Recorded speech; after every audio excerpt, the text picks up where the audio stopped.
All righty. Welcome back to the Northwest Georgia High School Football Roundtable, where we're going to talk about playoffs for all the classifications at Northwest Georgia.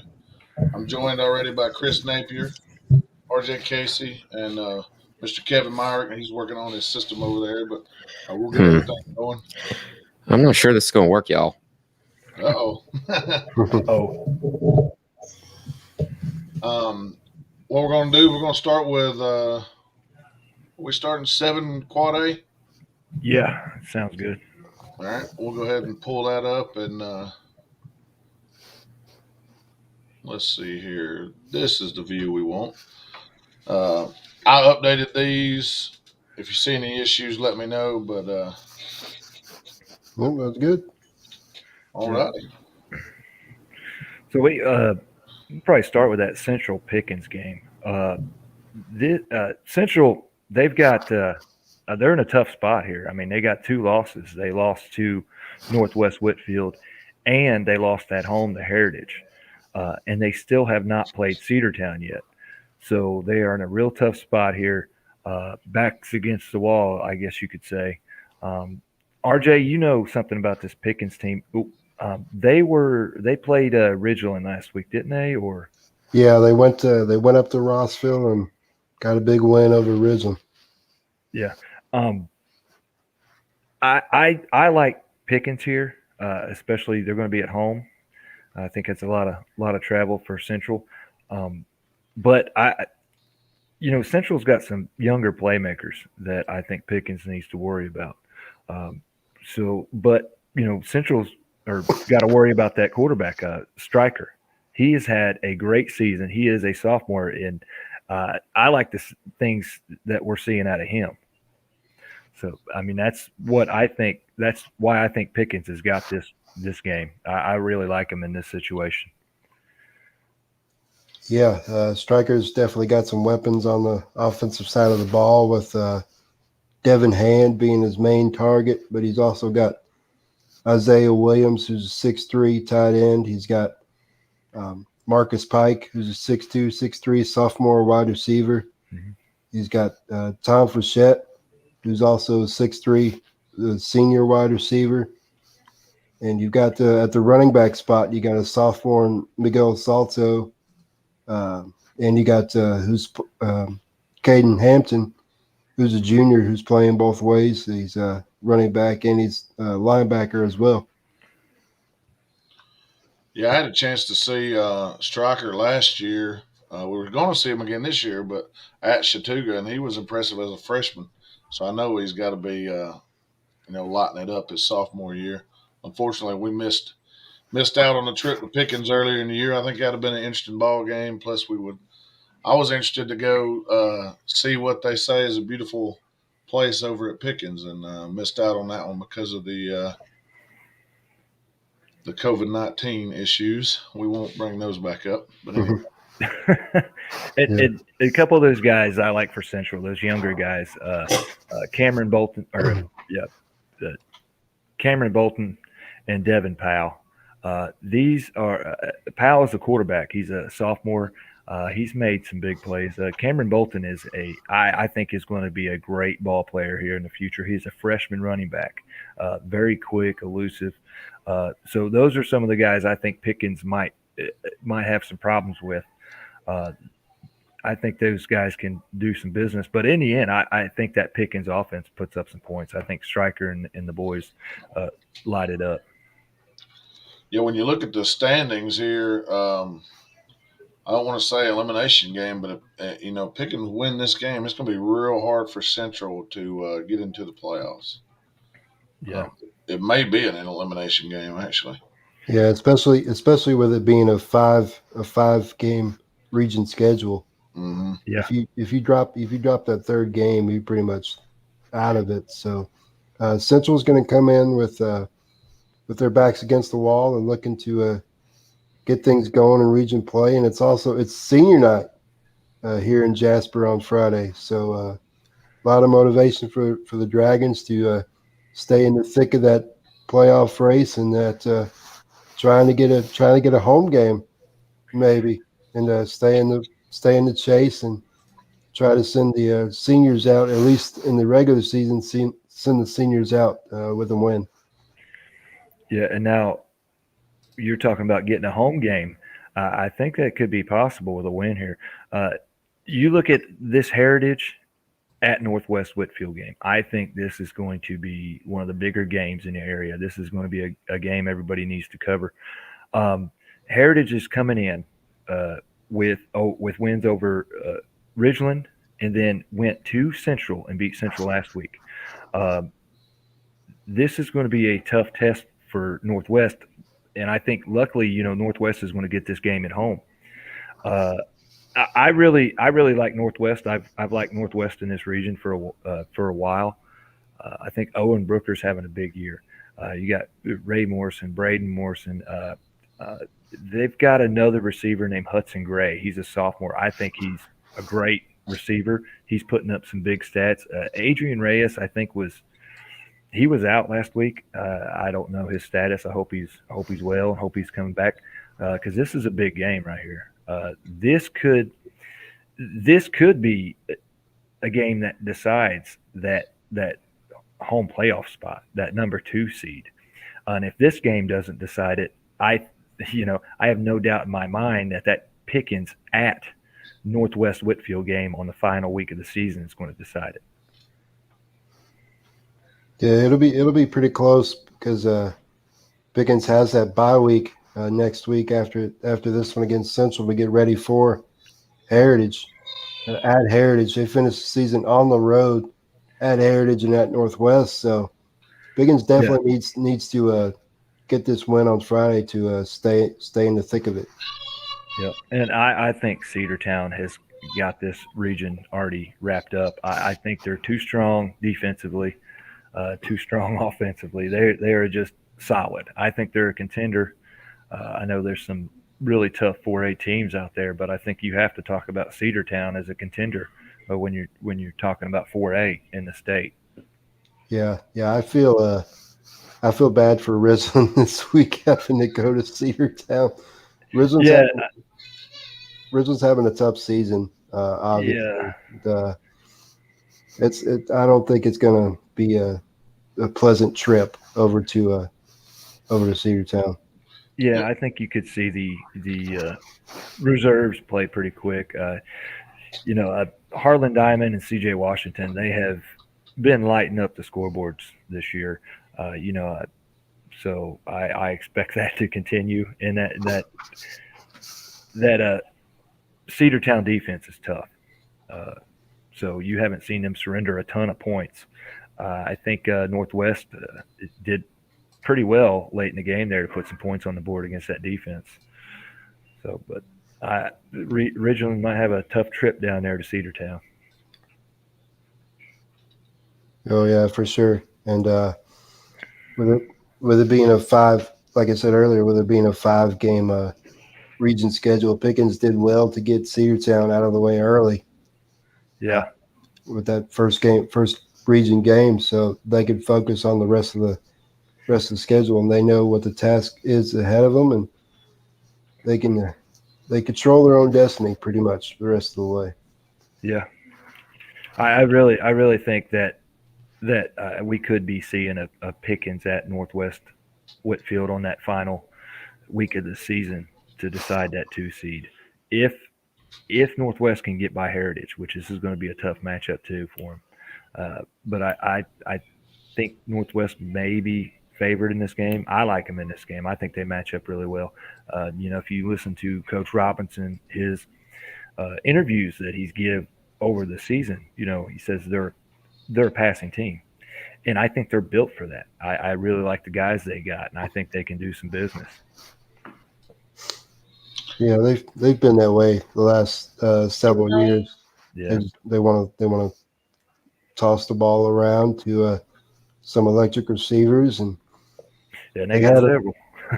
They do. They've had a big running back as well the last couple of years, and we'll see how they fare against Heritage. That'll definitely be one I'll have an eye on Friday night, and I always update the coaches and stuff after the ball games because they want to know like what's going on in the region and stuff. And I'll definitely update the coaches after the ball game on that one. Yep, that's an important one. I don't know where I picked last week for my running predictions about where this region finishes up. Uh, I, I think I had Central in there at that 4th spot, but I don't know, man. I'm thinking I like Cedartown, I like Northwest, Pickens, and Heritage is where I'm looking at right now is my way I see it finishing up. That's probably where I'd put it as well. Central's got some injuries that they're dealing with. Yep. Got to some big time players, and it's going to be tough for them to overcome it. But they're obviously going to come in with a chip on their shoulder and with something to prove up in Jasper on Friday, and that's the task at hand for Pickens. But Pickens, if they can manage to get by that one and use their bye week to maybe get a little bit healthier and focus on what Heritage does. Heritage is a tough place to go up and play, Yeah. especially for the Dragons. Pickens only has probably one, maybe 2 or 3 wins total against Heritage since the time that they started playing each other. So that'll be a tough ball game for that. But if Pickens could get by Heritage, then there'll be a lock. Then there'll be a lock for a 3 seed at least. Yeah, Heritage, that's a very young football team, and I think they're going to be really good next year. Yeah, I think that like we talked about earlier, the Pickens Northwest game at the end of the year, I think that's going to be could very well be your battle for second, and then Heritage will pick up whatever's left off. I was looking at since we're talking playoffs here, halfway through the year or a little over halfway through the year, Yeah. I was looking at the matchups. Region 5 Quad A is who Region 7 Quad A matches up against. Mm-hmm. Like Riverdale, Lou Allen, Fayette County, Hampton, McDonough. They're kind of all in the race right now. Fayette County's 5-0 in the region and scoring. They've doubled up points as far as anybody else has got. I probably could even show you. It doesn't matter really though. Fayette County 5-0 in the region, 214 points for, 31 points against. That's pretty strong. Wow. They Yeah. won 4 straight. You don't want to be the 4 seed. No, I would say not. And who knows if that's even the best team? That's just the one scoring the most points. Yeah. Yeah. I don't really know a lot about this region. Do you know anything about this region, RJ? Have y'all played them in the past? No, none that I can remember. But last year, I think Region 7 matched up with Region 6 or Region 8, something like that. I think maybe. And Region 7 held its own against those teams. So well, it'll be interesting matchups. Those teams, a lot of travel either way for Yeah. for both sides. So those will have some interesting matchups here in the next couple of weeks. I agree, and we should start to figure some of the lineups out. I mean, we talked about Cedartown at 1, but it could be the end of the year before we know 2, 3, and 4 in this particular region. Yeah. Could be the last game of the season. Yeah. All righty. You got anything else on 7 Quad A? Anything else on Pickens matchup this week? It'll be a fun matchup. First time meeting between these two schools. They didn't get to play last year because of that ugly C word. Yeah. That we will not mention. There you go. Don't mention it no more. I like it. And it'll be an interesting matchup. But both teams have similar style offenses. Look, here's the thing. We know modern day is good. Probably going to end up having to deal with who plays better defense. Really, who can get the stop, and special teams will probably play a factor as well in that one. I like Pickens at home. Yep. Pickens at home. All righty. You're more than welcome to stay with us, RJ, but I'm gonna flip over and go ahead and let Chris go wild on this 6 AAA right here. All right.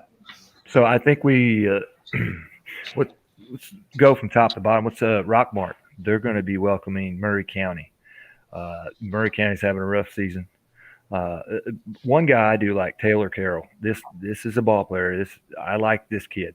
I think he can match up well against some of these Rockmart defenders. So just keep an eye on him and check out his huddle video. I think that guy's got some talent. I really like Rockmart at home. Another game, we're going to have North Murray up at LFO, and LFO's had a down year. And but LFO's got some players. I really like Trayvon Goddess, an athlete. They've got another young guy named Ladarius Bunch. I watched play earlier in the season.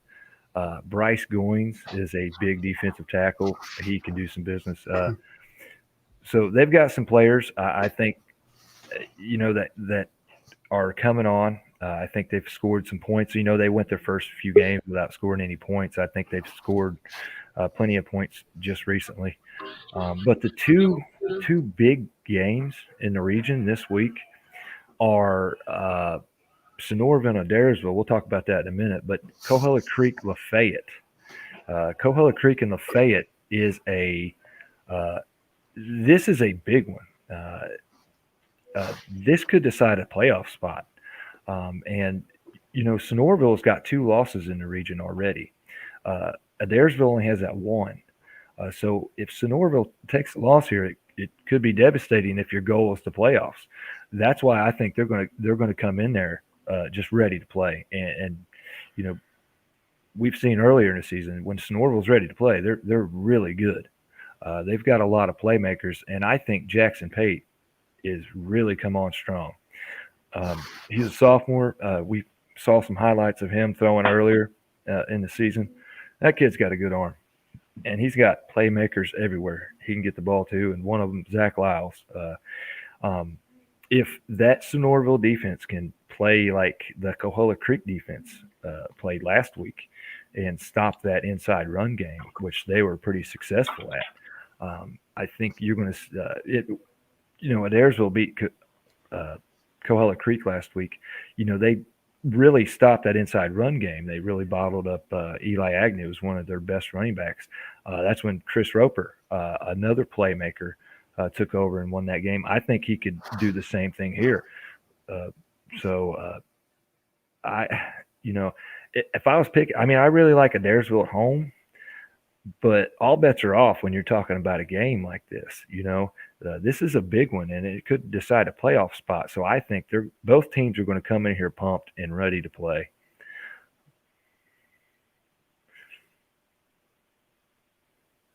What do you think, Benton?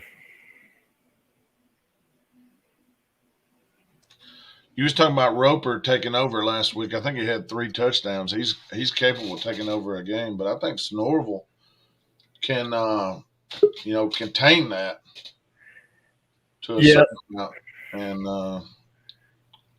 let Zach Lyles loose and let the quarterback throw it around a little bit. I think that'd be the recipe. I like Sonoraville in this game, even on the road. Well, they've got all the playmakers. You got Beddington and Bryant and Red at receivers, and Jackson Pate has proven this kid can throw, and this kid can control a football game, and he can make plays to win.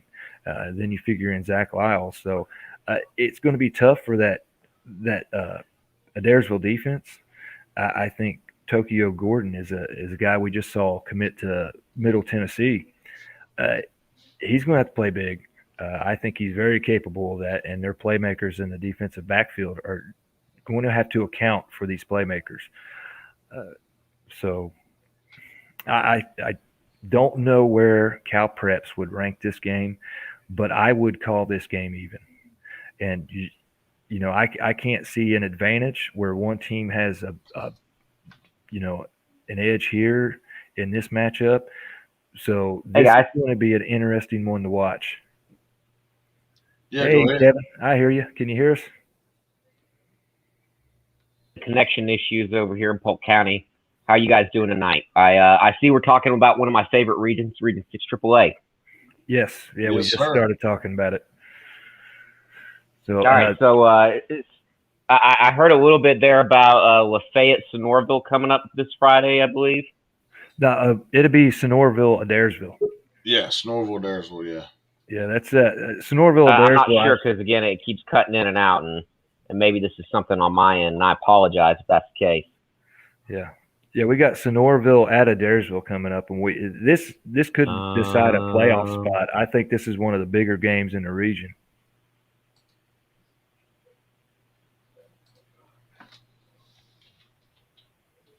Anybody out there? Yep.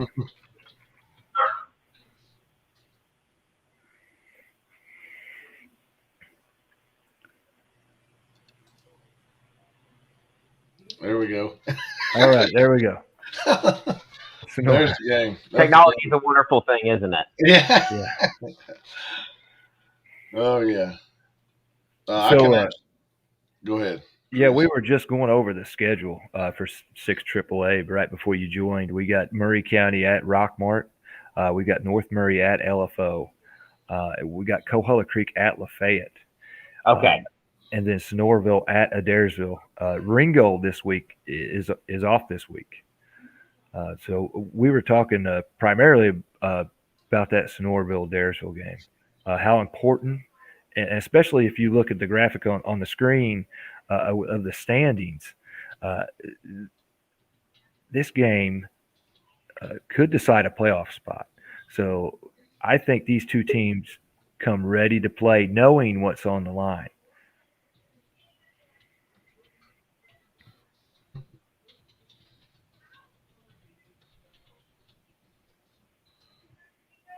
Here's Kevin. It keeps cutting in and out on me here. That's not good. The northern side of the teams this year, I've watched a couple of these games. Coal Creek looks a lot better than they have in the past. North Murray too is looking really good, but I'm not sure about Lafayette this year.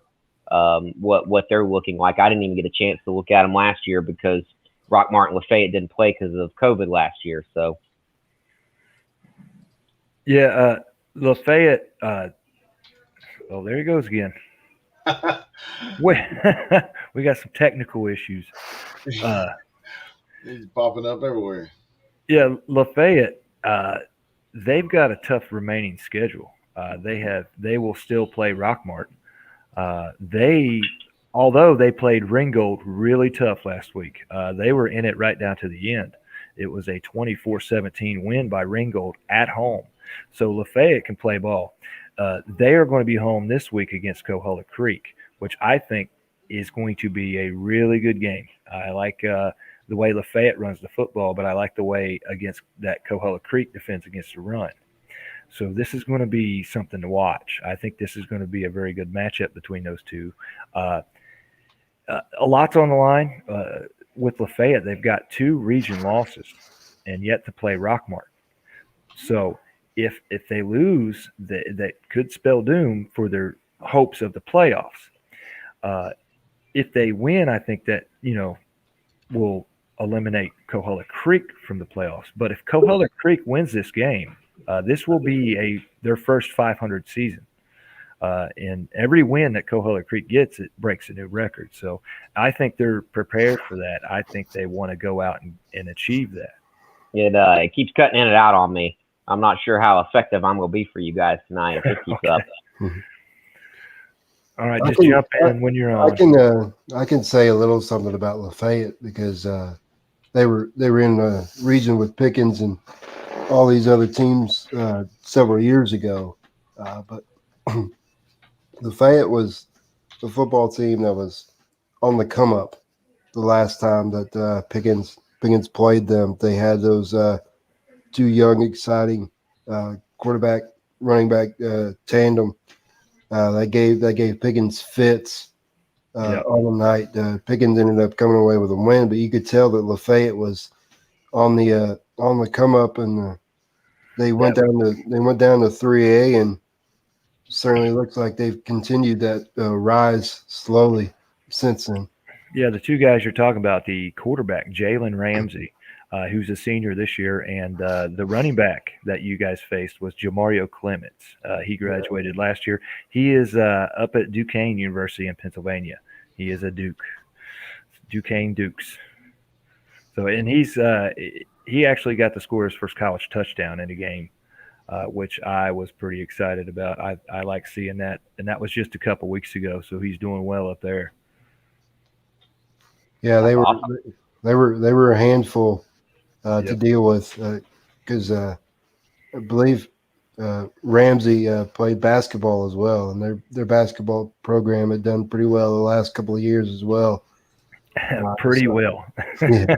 very well. Yeah. Yeah. Speaking of that, they had a receiver last year named Junior Barber who did not play football this year. I haven't seen him out there, but that remember that name, and because when it comes basketball season, that's a very important name to remember because you're going to hear that name a lot. That kid is something else, and I think Jalen Ramsey and Junior Barber.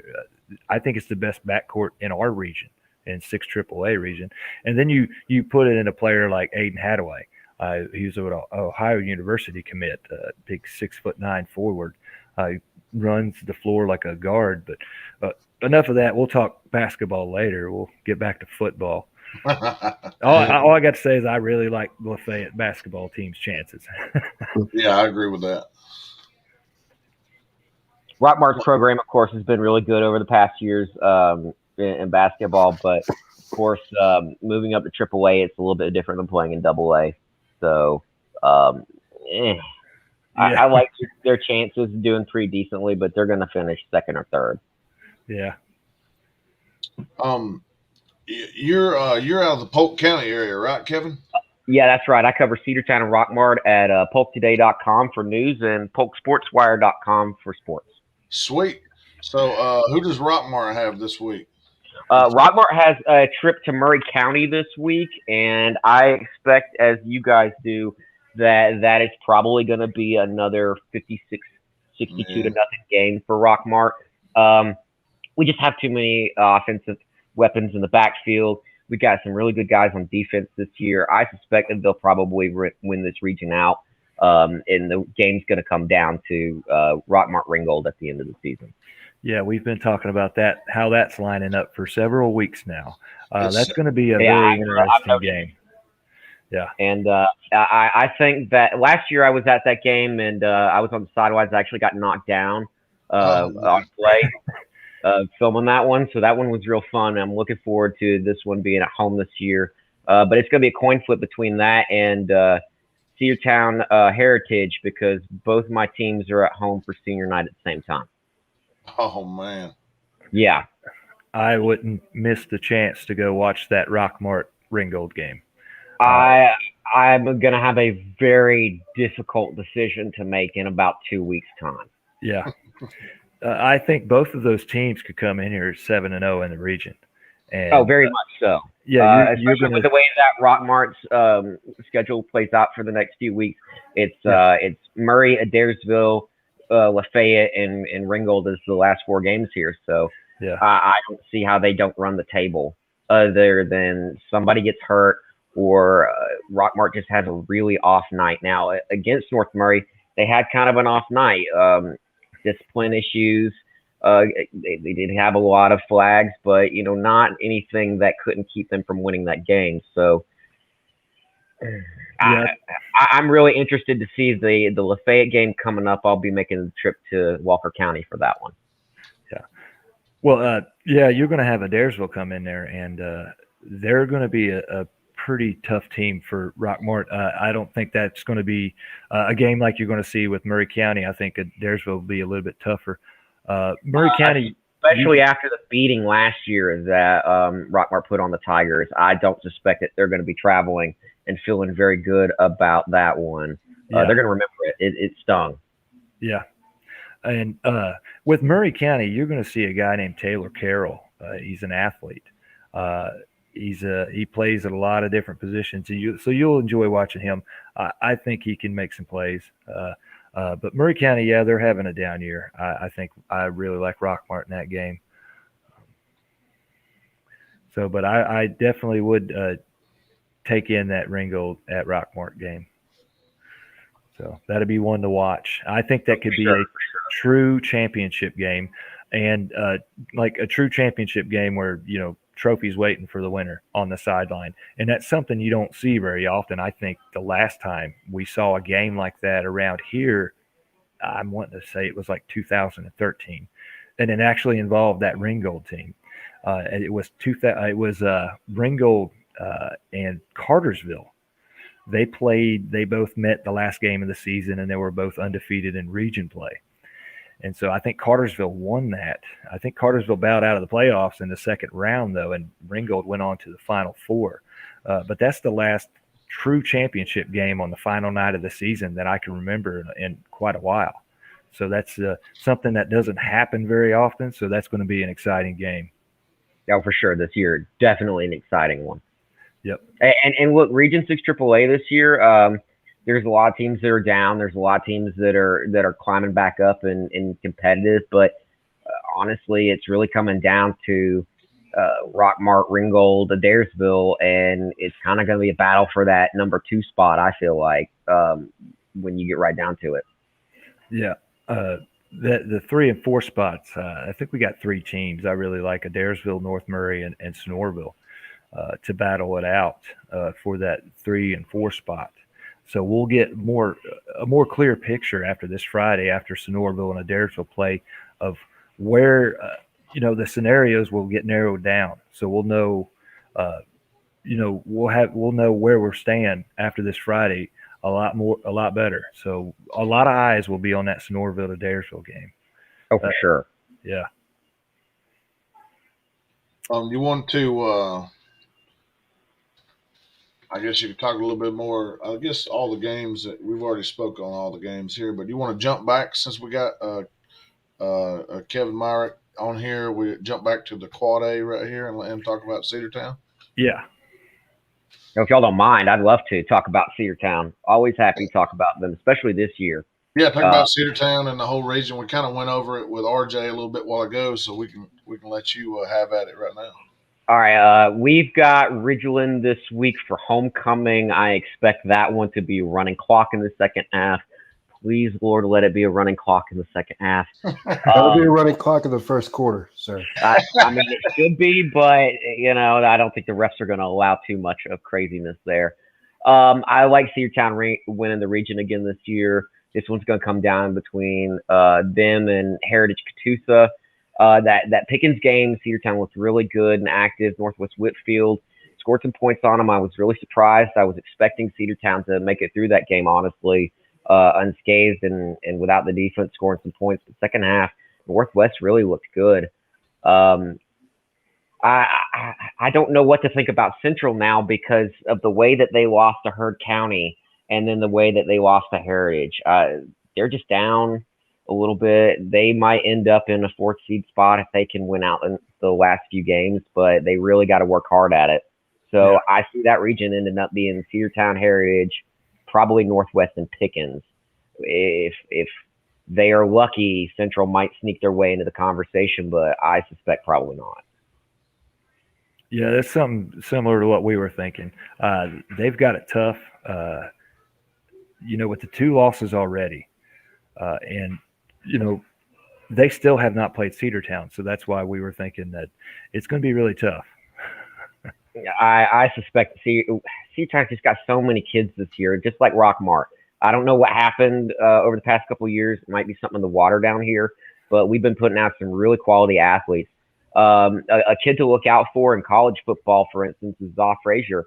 He graduated a couple years ago, went off to Southern Illinois. Things didn't really work out for him there. He's at Coffeyville Community College in Kansas right now, just blowing doors down and getting a ton of D1 offers. Utah State, another Pac-12 team, I believe, is thrown in for him. Excuse me, not Utah State, Utah. Tennessee and Kentucky have both offered on him now. So he's going to be a kid to watch over the next few years, and he's a really great defensive back, can play cornerback kind of position. Okay. But that's my thoughts on 7-4A right now. Seartown's just loaded up with talent. It's going to continue being that way for the next couple of years. Yeah, before you had come on, we were talking about that Northwest Whitfield offense, that passing attack, being able to score points. I thought that I was really surprised with the amount of yards that they put up against us in the second half, considering that in the first half they had maybe like 60 yards and did not cross the 50-yard line until maybe the last two drives of the half. So I don't know what to think about them. It's really hard to determine how these teams are really going to play week to week when you're playing against a team you consistently see. Yeah. All right. What other are you familiar with any teams in the 7-2A and 6 single A? Oh, for sure. Yeah, I've covered all over Northwest Georgia. So. Oh, good deal. So, Benton, you want to start from the bottom? Yeah, that's fine. We'll go all the way down to 7A private, which includes Darlington and Christian Heritage, a couple others in our region here, our area. And I believe there's only 2 games this week. Because, let's see here, yeah. North Cobb Christian is at Walker, and then Darlington is hosting Christian Heritage. How has North Cobb Christian not played a region game yet? No clue. Yeah, that's strange, but okay. We'll go with this, I guess. Yeah. I like Darlington in this region this year. I think they've been playing quality football, and they've got a real shot of making another state title run if they really want to. Yep. Yeah, I think I like Christian. I like Darlington and then Christian Heritage. I'm not as familiar with the other 3 teams, so I don't know how they'll finish up. I see Mount Perrin Christian and picks for our pregame show pretty often. They're pretty decent football team from year to year. I'm a little surprised that they're 0-1 in region play. I don't know who they played last week, but I definitely like Darlington Christian Heritage. I think North Cobb Christian will probably sneak in second or third place spot in this region this year, and leave Walker or the other out in the cold. Yeah. What do you think, Ben?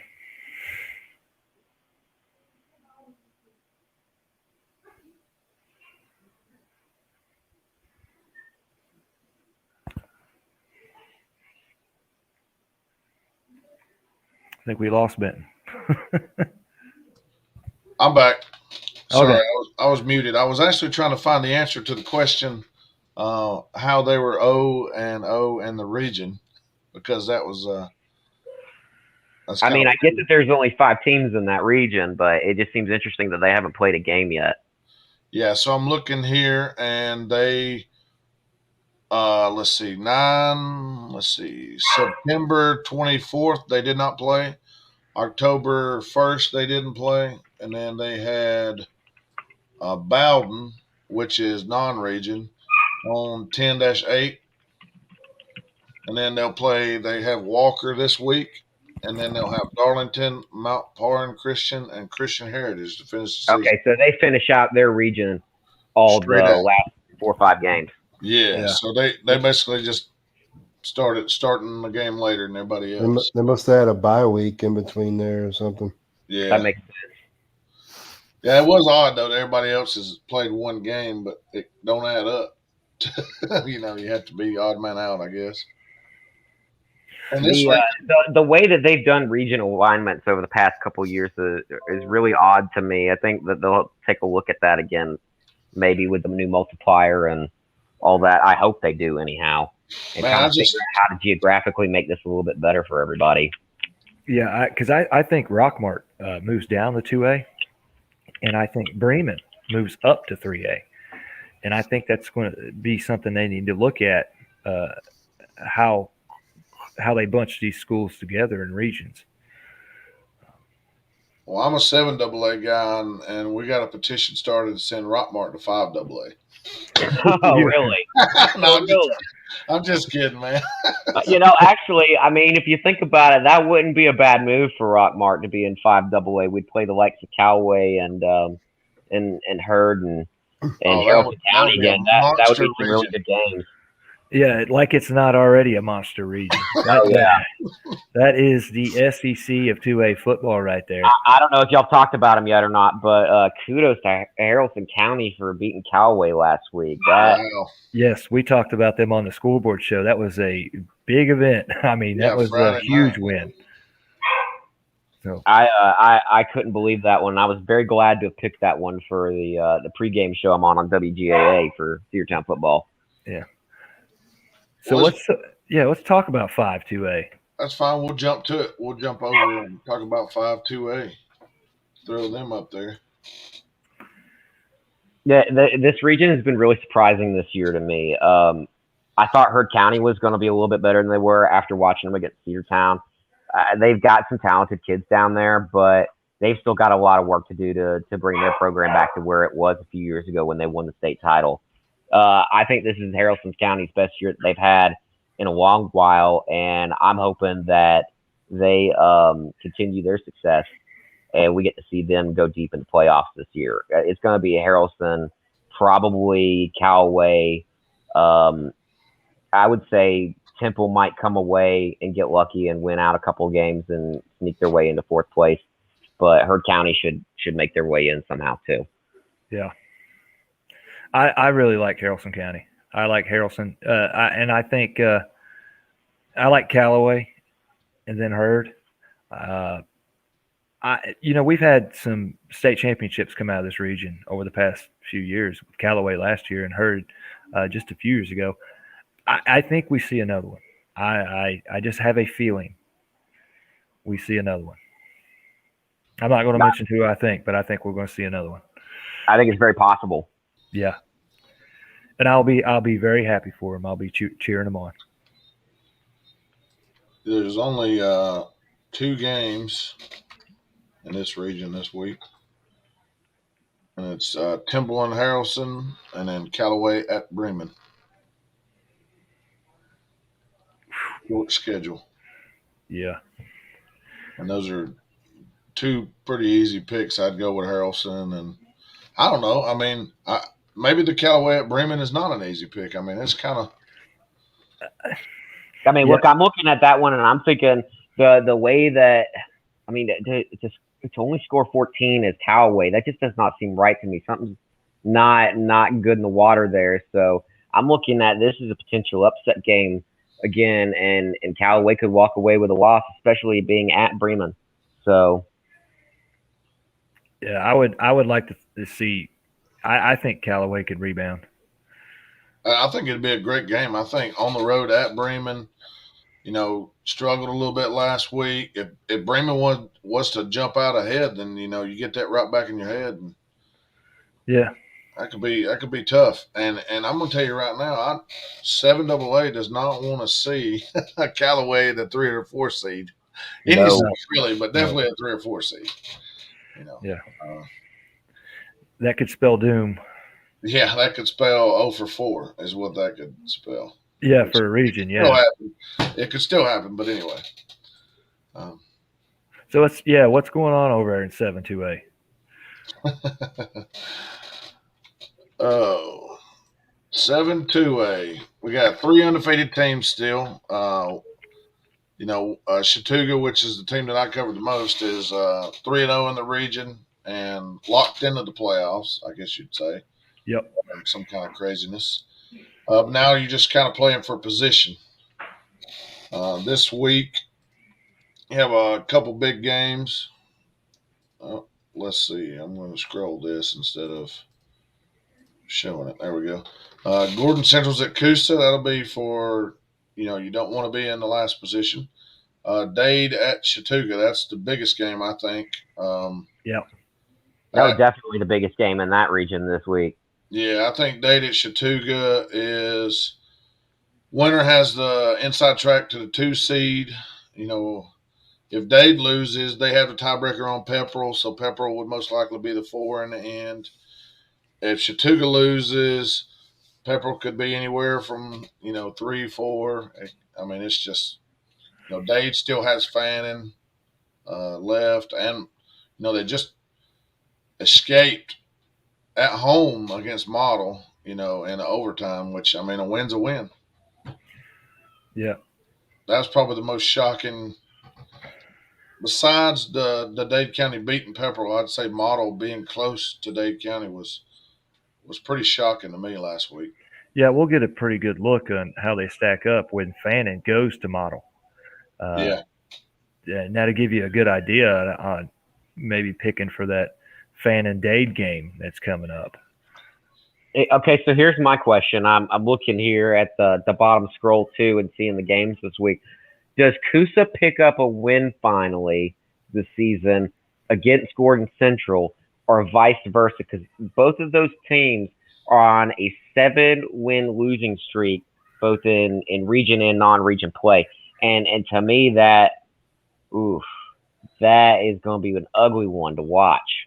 I think Gordon Central. I like Gordon Central there. I've seen both teams, and athletically, there's more skill at Coosa. But Gordon Central's going to be more physical, and they're going to be bigger on the line of scrimmage. And if they can just pound them, they might could win that way. But you got to block. As bad as Coosa is, they probably have one of the best defensive linemen in the region, in Deolis Millsap. I mean, he's 6'2", 6'3". He's at least probably 285, 300, something like that. I don't know. He's up there. It's hard to block. Pretty skilled too, but he can't do it all, and that's why they're 0-7. I'd go with Gordon. Haven't seen Coosa earlier in the year when Pickens played them.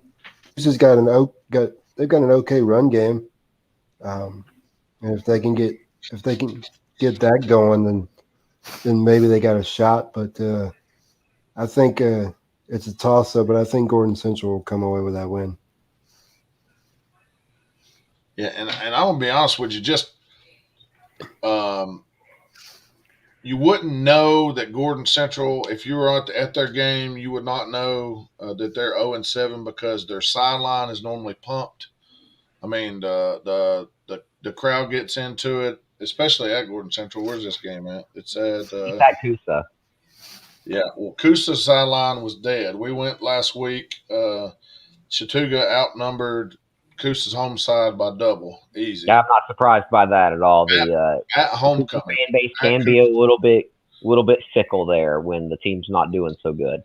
Yeah, at Coosa's homecoming, and even the announcer said, "Look, they may have us in numbers, but we can cheer loud and sound good." But I mean, Coosa had a little number 11. Pretty decent athlete that could get to the edge. That would be my concern against Gordon Central is if he can get to the edge, they might could score some points. But Gordon Central's put 93 points on the board. That's more than Model has. So, and I think Gordon Central has played a very tough schedule, even in their scrimmages. They scrimmaged to Norville. They played at Northwest. They played up. And I think they've played some tough teams. I think that gives them an advantage.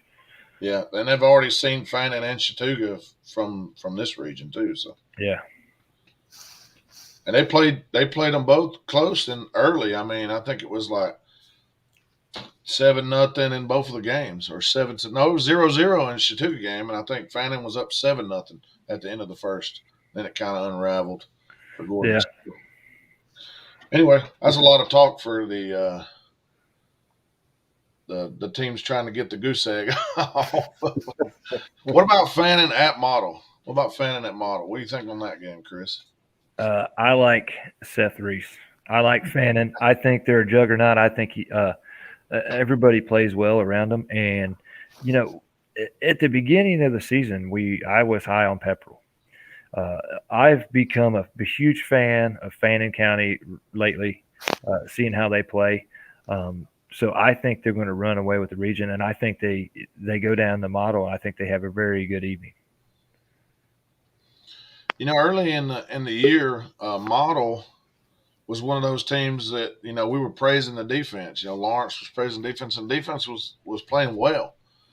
And ever since Model came to Chattooga that game, and we were like, okay, where's this Model team at? I don't know if it was the Model team was not playing as good that day, or Chattooga showed up that day. I don't know, but ever since then, Models gave up points, and it's Yeah, I think Nick Hester had a big game that game against Model, didn't he? yeah, I think he had like 6 carries for about close to 200 yards and a couple Yeah, touchdowns. he rattled him. Yeah, I don't know, but anyway, I personally think that because Fannin has Dade going to them and Chattooga going to Fannin, I think that Fannin's going to win the region, but I still Yeah. think Chattooga. And I'll say what Lawrence said last week, and I agree with him. Chattooga has the best chance of beating Fannin because of the athletes they can put on the field, because of Yes. Hester and Lester if he's more healthy. Yeah. Those top players. But I still think they don't get it done. I think Fannin wins the region, and I think Chattooga's second, Dade third, and Pepperell in the fourth seed When does Chattooga and Dade play this week. this week? Dade Wow. at Chattooga. Yep. Who you cheering for? Who am I cheering for? I know. I mean, I'm so busy with the camera and trying to do 1,000 things at once. I'm just trying Yeah. to catch a decent play every now and then. Yeah. I like cheering for Dade. I'm glad we don't have to play him this year, so I can cheer for him. Cheering for Dade. That what is it? Yeah. The third monkey mentality. Third monkey. I still Yeah. want my T-shirt. So whenever you get them printed up there in Dade County, you call me, and I'm going to come up there and buy a bunch of them. All right. So I like Fannin. I like Dade, then Chattooga, and then Pepperell. I like it. I just now flipped over here and saw this little icon telling me there was a few comments that come up. First one, an avid listener, Nick Runyon, he says, Ringo and Rockmart will be better. Will be a better game if both are undefeated. Maybe one of GPB or Peachtree will pick it up. That's what we've been saying for a while. I think I laid that scenario out a few weeks ago, and that was something I mentioned that if anybody's looking for a good game to pick up on that last week of the season for a TV spot, that would be a very good one. I think that would be a very interesting storyline. I think you could draw a lot of viewers. There's going to be a lot of great athletes in that game. So yeah. They need to definitely come up this way. They seem to always stay around Atlanta or a little below Atlanta. They need to come up here into this area because there's some good football teams up here that needs to be showcased as well. I agree. Yeah, I agree. Yeah, I won't disagree with you guys at all on that, but I'll say as a guy who has been in the business for a while, it's sometimes very difficult to get out of downtown Atlanta and Metro Atlanta on a Friday night, and that can be a very long drive if you're not careful for a Peachtree TV crew or a GPB to get there and set up. So I understand why they do what they do sometimes. Yeah. Going back to Harrelson, Ethan Davis here says he believes that Harrelson can win it all. No, I totally agree with Ethan on that one. I think that they are. I agree. I agree with Ethan. I agree with you there, Ethan. Also, I'll be cheering them on. Millie Morgan, appreciate you listening. Says a good show going, guys. Millie. Yep. All right. So who have we not talked about? Let's jump back. Jump back to 6A public. Did we talk about No. Nah, this we haven't region? talked about them yet. All right. Let's go through this region. I mean, obviously the favorite. I think your de facto region championship game was a couple weeks ago. You had Bowden and Trine. I know they're on both ends of the spectrum right now. It's just because Trine's only played one region game. I would look for Trine to pop all the way back up to second. Yeah. Followed by the Gordon Lee Mount Zion winner, and then Armurchie at 4. Armurchie at 4. I like Armurchie at 4. I like that list too. I think that Armurchie has got a really good program going this year. They put up a lot of quality wins. It's good to see them back in a place where they feel confident enough again to even try to do what they're doing right now. So Yeah. kudos for them. They're definitely gonna sneak into the playoffs, but I think that they're probably a one and done team this year. Yeah. I like I'm looking Armurchie. here, and this just excites me, and I know it excites Lawrence too. 5-1 Armurchie team. I can't think of the last time I've seen that. I have been covering football in Northwest Georgia since 2008, and I can't remember the last time I saw Armurchie with this record. Yeah, I don't know. I think I don't it's know been the last time they 15 made the years. playoffs. That sounds about right. 15 years, I think. So I'm hoping, I'm cheering for them. I think they can do it. I think they got a few tough games coming up that'll decide it, but I think they get it done. Yeah, I think they get the 4 seed for sure, and who knows? And they still got some games left. They could shock some folks and move on up in that region. Does everybody agree with Bowden and Tryon at 1-2? Yeah. Trine's got a great football program, as you know they usually traditionally do. So I expect them to take the number 2 spot after the way that things have worked out so far. After that loss to Bowden, I don't know if it's I don't know if that's the reason why, but after the loss to Bowden, they actually made a quarterback change. They made a position change in the quarterback that had been playing. I believe he's moved to another position, and the freshman quarterback, gunslinger, he can run around a little bit too. They give him a little more pass to go along with the run that they normally have, and I think he could light some folks up the second half of the year and give them a better chance to be more balanced, so people can't stack the box against them as much. Yeah.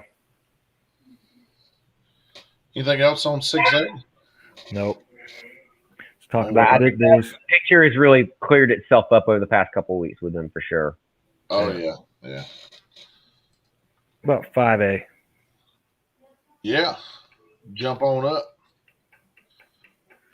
Yeah, it's probably the craziest fun region to watch right now in Northwest Georgia in the area. Cartersville and Calhoun are just such good teams, and they always are such good teams. It's almost a little unfair to watch them play football sometimes. Yeah. And you see how that graphic is with the standings right now? That's the way I like this region to finish up. That's how I think this region can finish up. I totally agree. Yeah, Cartersville, Calhoun, Blessed Trinity, and Cass. Yeah, and well, I mean, unless Calhoun pulls some crazy upset win over Cartersville, which is entirely possible with the way that both those teams are playing right now. Watching Calhoun earlier in the season play Cedartown on that Thursday night game, I really thought that we would have played a better game against them. But Calhoun, they just keep reloading with great talent, and that's going to be the game to watch for that week. Yeah, it's a solid program. And I think this is a common theme here, but we're going to have Calhoun at Cartersville last week of the season. Yep. Yeah, there's going to be a lot of very good games, and a lot of things are going to be decided. I will say, though, that Cartersville at Blessed Trinity this week could upset this picture a lot. You never know with Blessed Trinity. Like, they're a really good program, so they could come in and whip Cartersville at home just as easily as anybody else in that trio of teams that sit at the top. Yeah, I can't remember if it was last week or the week before. I think it was last week. I watched the ending of the BT and Calhoun game, and that was an excellent game. Both teams are all three of those teams. I think Cartersville a little bit of an edge, but Calhoun, Blessed Trinity, right there with each other, and Calhoun got the win, so that's why they're sitting in second place. Yeah. I just Cartersville, Calhoun. I don't think Woodland or Hiram has anything for the top four teams here. No, not this year. I'd like to see Hiram develop a little bit more talent in their program, but playing in Paulding County like they do, and all those other teams that you got to compete with, kids, ain't gonna happen anytime soon. Yeah. Alrighty. And 6A. Yeah. Oof. So this one's interesting. So how many 3-1 teams can we get in one region? Yeah. Well, we'll figure them out. We'll know a lot more after this this Friday. I still like Rome and Carrollton at 1 and 2. I don't know how the rest of the or I don't know the schedule for this Friday, but I'm pulling it up now. I didn't have it ready. I really like that Rome to win out. I really like Rome. As much as I hate to say it, I do too. I like Rome to win out on this one, especially after the way they beat Carrollton. I see it Rome, Carrollton, probably Douglas County, and South Paulding taking the 4th spot by the time everything's said and done. Yep. So this is an easy one. This week there is one game in this region, and it's Paulding County at East Paulding. So you got the Paulding County rivalry. Somebody's getting a win in the region this week. Yes. And that is the only game scheduled for You got to gear up for that last few games before the playoffs. Get that bye weekend. East Paulding County to me is a lot like watching Coosa Gordon Central. It's okay. I want somebody to win in that game. I don't really know who. Yeah. I think looking forward to the following week, just so we had something to talk about here. Rome is at Alexander, so that should be an interesting matchup. That will be an interesting game to watch. I still take Rome as a win in that one, just with the quality of kids they've got playing right now. But Alexander can give them a run for their money, and at any given year. Yeah. So riddle me on South Paulding. How? I mean, I know they had to win to Rome, and then they come back and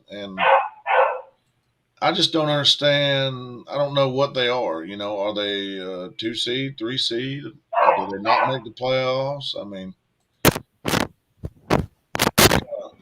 it's kind of weird. I could see South Paulding sneaking in as a 2 or 3 seed this year. I'm not sure how their schedule plays out for the rest of the year, though. They have Paulding County, they have East Paulding, and they finish with Alexander. So they could easily be 5 and 2 at the worst in the region. And that's a playoff spot. That would be a playoff spot. I agree. If they was to beat Alexander, which I'm not sure if that well, you got to say they're capable. I mean, they beat Rome, and we think Rome's better than Alexander. So I mean, they could move all the way up to 2, I guess. If they finish with 1 loss, with everybody else with 1 loss, they've got tiebreaker on Rome. They could win the region. Correct? Yeah, that technically correct. But you have to remember South Paulding, Dalton give them a run for their money. Yeah, but they also beat Rome. There was some circumstances there for that Rome game. I think they were fired up for that Rome game. I got you. I think they come out and caught Rome off guard, and I think that's the reason that game ended up that way. I think they had some events happen before that week that led up to that. I think South Paulding. I think in that Dalton game we saw a lot more of where they'll stand in the region. So I think they're going to have. I mean, I agree with you, but here's what I look at. When I look at their schedule, I see Paulding County win, East Paulding probably a win. You're telling me you're going to last week of the season, and you're playing an Alexander team that could have 2 losses by that time because they have Rome on the schedule. Yeah. You tell me you beat them, you're the region champs. I'm getting pumped. I'm coming in there Yeah. fired up like I was against Rome. Yeah, I'm going to come in there with a lot of adrenaline, and like this could be another region where you have the region championship decided on the final night of the season in one game. So we've got a lot of that. I mean, you said we also got Calhoun and Cartersville coming last week of the season. We got Rockmart Ringgold, who I think would be 7-0 in the region play, meeting on the last night of the season, and in 5-6A. We could also have another event like that. We've got a lot of things to decide on that last night of the season. It's going to be pretty exciting, to say the least. So check this out. I'm going to go with my predictions on this region here. Yeah. You're gonna call me crazy here. I'm gonna go South Paulding winning the region. South Paulding with Rome at second, and then Carrollton and Alexander. That's a bold move, Cotton. We'll see if that pans out, huh? Yeah. I'm sticking with Rome. I like Rome. I like that defense. I like that defensive line. I think Reese Fountain's playing really well. I think he's got some offensive weapons. I just don't think I totally agree with everything you just said, but it's not in Rome's control anymore. Yeah, I don't think South Paulding finishes the season unscathed. So okay, I'm interested to see how this finishes because I really think you get these next two as long as you don't stumble against Paulding or East Paulding. Man, I'm going to win that region championship. It's at home too. It's by the way, Alexander has to travel to South Paulding for that last game. Anyway, a senior night game and a region championship game. Yeah. Can you say packed crowd, motivated? Yeah, I mean, just as everybody predicted, the Alexander South Paulding game for the region championship. Just like it. I think most people early in the year or before the season started would have said Rome and Carrollton. Region championship. I thought before the season started, I thought Carrollton was better than Rome. Now we know that Rome come out and handled business that night. I thought Carrollton was a legit contender, and who knows what could happen. Both of these teams could meet in a state championship game or Final Four. Rome and Carrollton, they're still that good. They're still that loaded with talent. So watch out if they get on a roll. Well, here's another thing you got to look at is Carrollton. Carrollton's only got one loss, and they have East Paulding, Alexander, and Douglas County left, and they have a win over South Paulding. So South Paulding, so that puts kind of Carrollton in the driver's seat. Yeah, but you would have to have Rome lose. Exactly. And I don't think that's going to happen. so we're going to have a bunch of ties is what it looks like. Yeah, we could go to tie breaks. I'm going to start calling around and see what the tiebreaker is for Region 5 because I think we're going to see it. Yeah, very, very good possibility. And on Twitter, what are all these tweets with the red flags? What's that mean? Have you guys seen any of those? I've seen them all day. I don't know what they are. I think it's I don't know. You have to research that. I think it's like a red flag on somebody, and they'll say something, and it's an immediate red flag to you or something. I might have to put out a red flag tweet later. I'm gonna have to get in on those. Chris is going to tweet out South Paulding winning the region championship. Red flag. I'll put out a red flag tweet here in a minute. Oscar Delp is a Georgia Bulldog, and Georgia's had a very good run at it. Big game Saturday for Georgia. Kentucky's coming to town. I think the crowd is going to be very involved. I like Georgia's chances. I think Kentucky might be one of the tougher games this season. I think they're tougher than they'll come in tougher than Arkansas. Yeah, I get why Georgia's favored as much as they are, but that's kind of disrespectful to how Kentucky's played this season, I think. Yeah. So far. Well, here's what I'll say about that because I'm not going. I'm a Georgia fan, and everybody knows it. But Vegas normally is pretty good at picking games. So I mean that's just so what is Yeah. it 23 and a half, I think at the last I looked. That's a lot. Yeah, that's a lot for a 1 versus an 11 matchup. But here's the way I see it. I see it something like the Auburn game. I see it something like a 34 or 37 to like 10 or 13. I don't see Kentucky scoring more than 13 points. Yeah, that defense is too tough. Yeah. And I think the Kentucky offensive line, they're going to have their hands full with that defensive line for Georgia. They'll have their hands full with just three-man rush. So I think I fully expect to see something weird. Just keep the linebackers honest and away from that line of scrimmage. So I mean, you probably see first series. I mean, I wouldn't be surprised you see screens, bubble screens, shovel pass, something just to because they're going to have their hands full with three-man rush. They don't need any linebackers getting involved. So I think Kentucky's probably preparing that. So I expect to see something odd, trick plays early. So especially something that can quiet that crowd down. I tell you, a team I feel bad for this week is Mississippi State. Alabama coming in after a loss like that. Yeah, that's I wouldn't want to face Saban. I mean, Alabama's Alabama, but this is not 2011 Alabama. I don't think this is not a dominant Alabama team that we've seen in the past. I still think they could make it to the SEC championship game. I don't know what the A&M's record. I don't think A&M's going to win out. I think it's a little bit tough for them. Especially with them already losing to Arkansas. That's yeah. And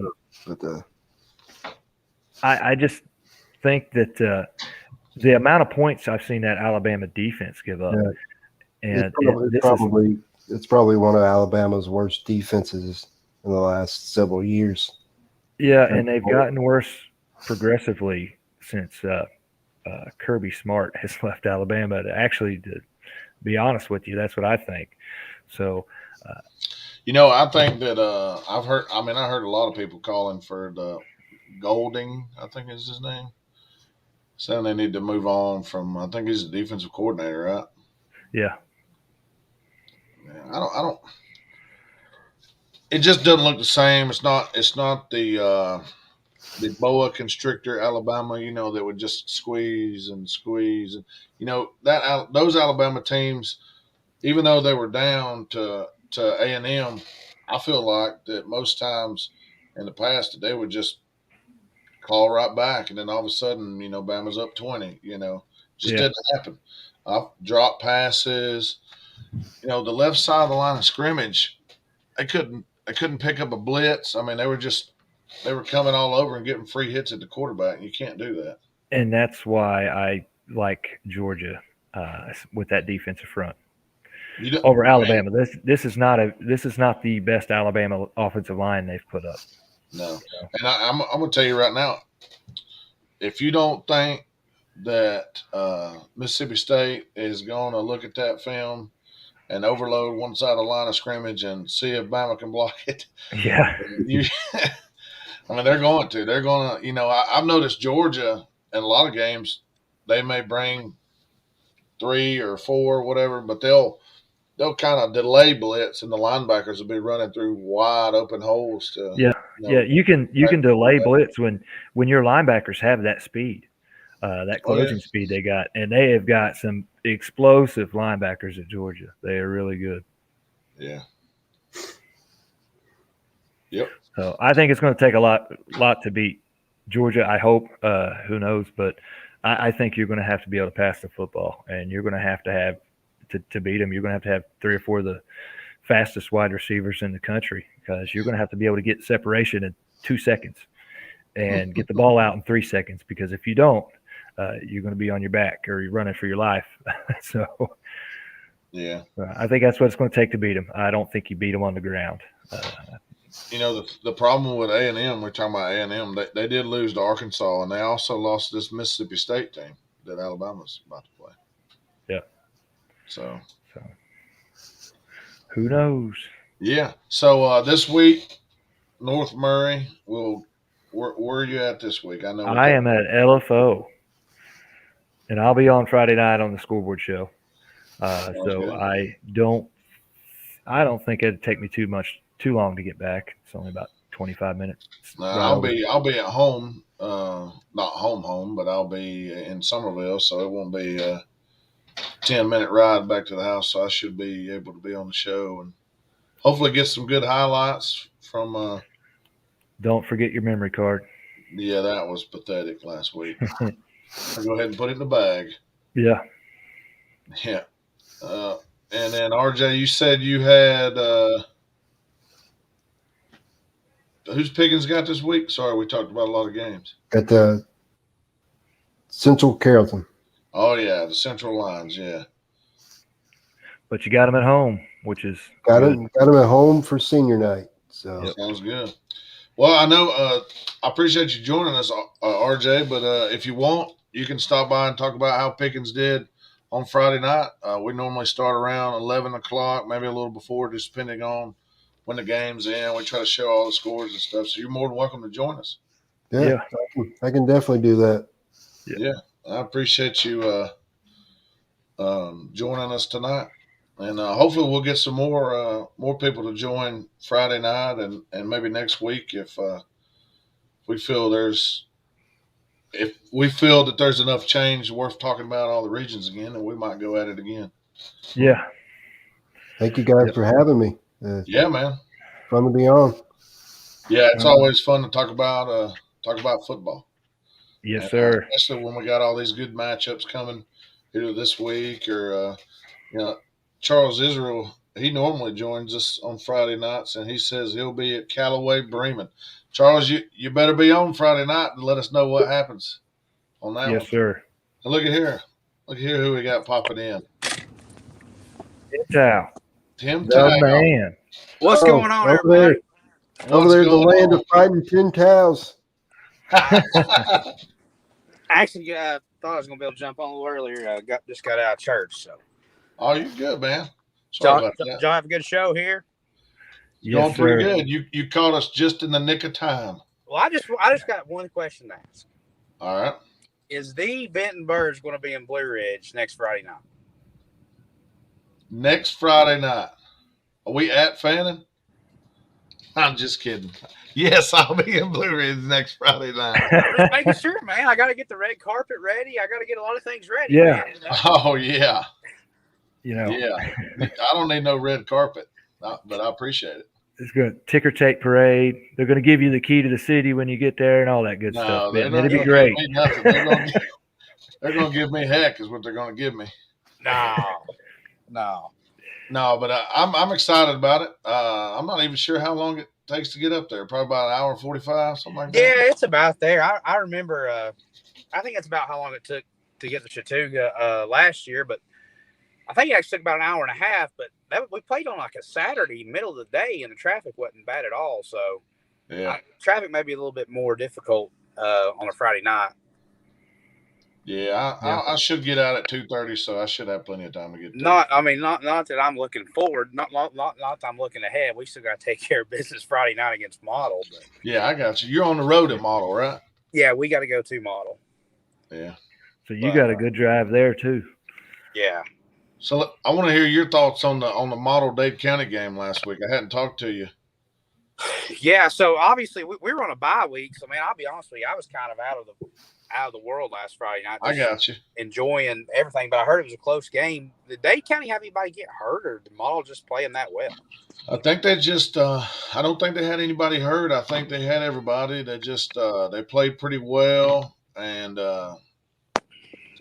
it went to overtime, and Model ended up settling for a field goal, and I think Dade punched one in to win. What was it, 20-17? I think it was. Yeah. I mean, very, very surprising score for sure. Yeah. Who knows? My buddy Aaron McKenzie said I'll be in Fannin at 5:30. He always gets on to me for being there early to the Oh, games. that's no problem, man. It's I just hope you enjoy the atmosphere, man. Of course, we'll talk about it next week. I mean, we could probably do a whole podcast on that game. Yeah. Be ready for the cannon.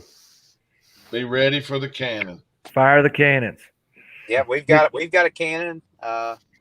Benton will be prepared this time. Yeah, man. I've been on some fields where cannons are fired, and I was not prepared.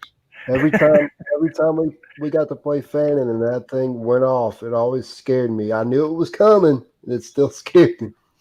Well, I can handle the explosions like that. The what I hate the most is when you go to some place where they got the tiger or the rah, rah, or like Darlington or something like that. God, I can't stand hearing that mess. Yeah, yeah. All we have is a cannon and a loud, annoying public address announcer. Oh yeah, the PA guy. I heard about guy. the PA guy. I heard he's a little biased. Yeah, Mhm. the Pepperell fans really love me. Hey man, I've seen some PA announcers that will just, we got a new one this year at Chattooga, and he's doing a good job. But he's definitely a spirited man. Let's say that he's got a lot of spirit. Well, it's a lot of fun, man. It's definitely a lot of fun. But it's going to be a good atmosphere. I hate we're even talking about next week, but Yeah. Well, I mean, down at Model, I mean, it should be a pretty good atmosphere down there. They normally pack the stands at Model. Have you been to Model yet? never been. This will be our first time. I believe it's if I remember correctly, Woodward Tuggle or something like that. I think it's the stadium's name. They call it something too. They got like some, you know how Pepperell has the fire breathing dragon? Yeah. Well, they have like a pitchfork or something that used to like blow smoke out of it or something. I don't know if they still use it or not, but some interesting things. Yeah, looking forward to seeing that Staples kid and a lot of other kids they've got. Should be a fun game. I know it's kind of just maybe. Are y'all off this week? Chattooga? Yeah, No, Dade is coming to town. that's right. Date's coming to y'all's place. That's right. Yeah, Yeah, big one. Dade is coming to town. yeah. Y'all got two big ones back to back. Yeah, they. I look for it to be a big time game because, well, we actually have three. We have Pepperell the last game of the year, so we have kind of the 7AA gauntlet here at the end of the year. Yeah, I think a home playoff game could be decided on Friday night with that Dade Chattooga game. It's an important one. Like I said last week, last year they kind of bit Chattooga and they got the win, and then they deserved it. I mean, they won the game, but there's a lot of players that are returning that played for Chattooga that still have that nasty taste in their mouth of going to Magic Morgan Stadium and getting beat. So I think they'll be highly motivated to Talking about public address announcers. Yeah.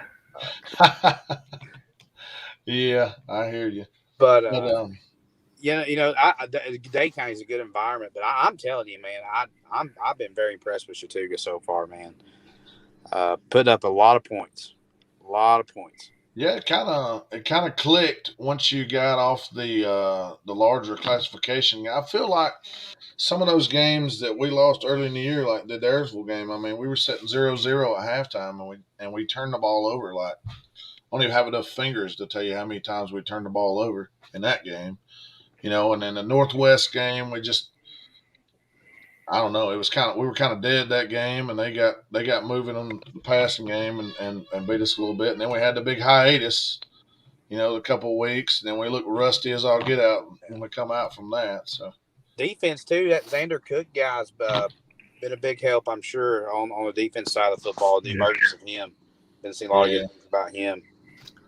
I feel pretty good about we normally run a 3-man front, sometimes 4, but I feel pretty good about the defensive line. I mean, Xander's pretty good size, and so is the other end. But a couple of the guys are a little undersized, but they give it all they got.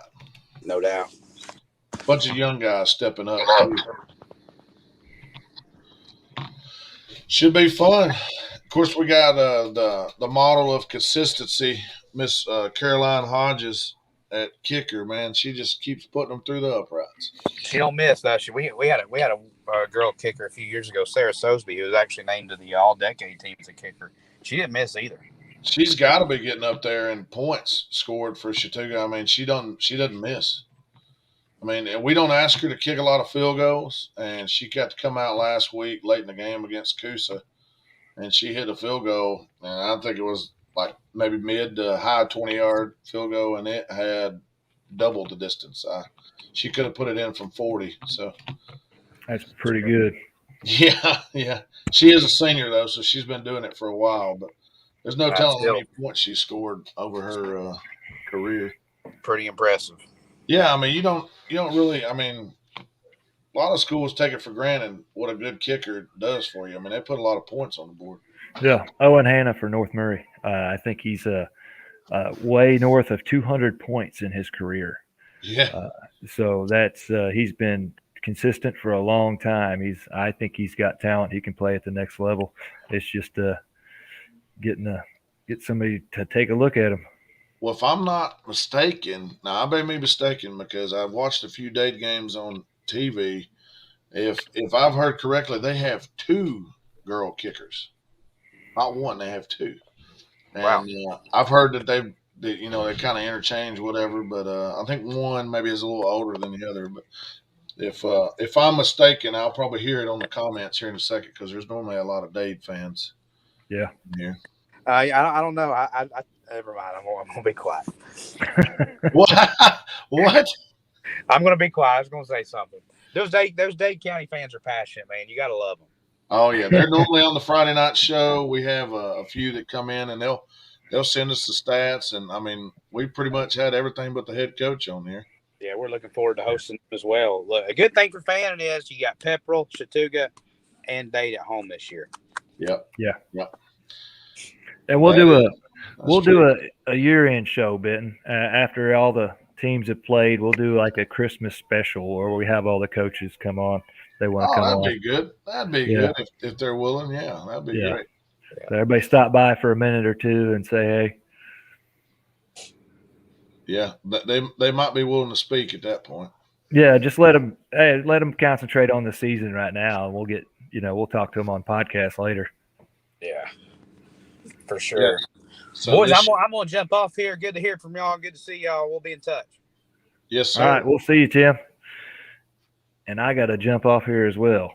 Yeah, I was going to say I need to get off here and see what the kiddos are doing. My wife hasn't been feeling too great. Uh-oh. That ain't good. No, that's not good. Well, all right. It will. I appreciate it, guys, and we'll see y'all hopefully after y'all's game on Friday night. All right. We'll talk to everybody soon. All right. See you.